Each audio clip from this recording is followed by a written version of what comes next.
Hey everybody, final thoughts time for Dream Home, which has got to be one of the most rock solid, family level gateway style games I've played in quite a while. It's an incredibly compelling concept, theme. I think it's something anybody can kind of invest their imagination in and get kind of carried away with building their own dream home. The gameplay is super silky smooth, really elegant, while still being very clever and occasionally putting you in some pretty tough moments with some really interesting decisions to make.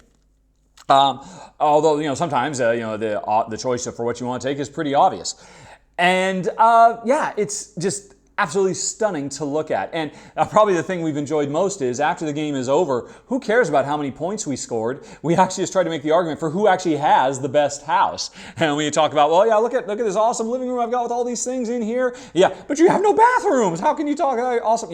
That's actually a lot of fun too. Which again is just part of the theme and your imagination coming to life. It's just so charming to build these little Sims-style doll houses and see them grow right in front of you with just having to follow some very simple rules that you could teach to anybody. Again, a phenomenal gateway game.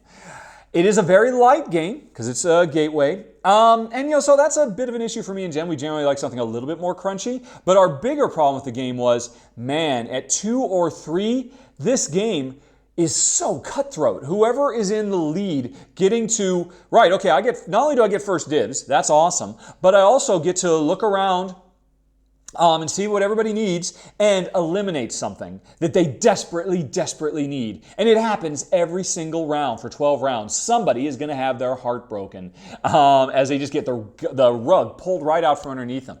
And it's such a bummer. I mean, I'd love to try this as a 4-player game because that system isn't there, that whole eliminate stuff to tighten the board.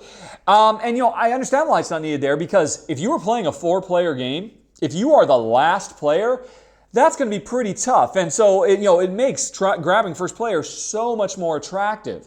But with only 2 and 3 players, first player isn't that attractive if all the cards are out, because there's enough cards for everybody to get something good. So they have to add that thing of eliminating things.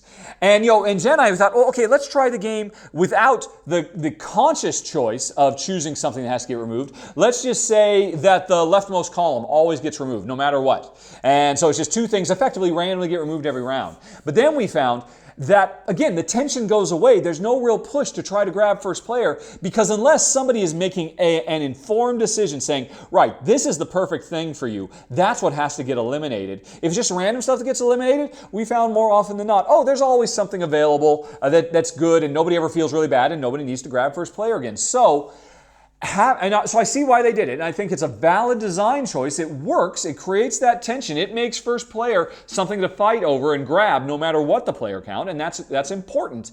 But for a 2-player game and a 3-player game, it just becomes so that's what you've been waiting for the whole game? It's gone. That's just too much for me and Jen, and so that's why Dream Home, unfortunately, wasn't a dream for us. It's not the fault of the design. It's not the fault of production. Everything is stellar. It's a wonderful gateway game, but just too cutthroat for us. And that's it, folks. That is Dream Home. And thanks for watching. If you have any questions, comments, concerns, as always, please let me know. Otherwise, I hope you have a very, very nice day. Talk to you later. So long. Bye-bye.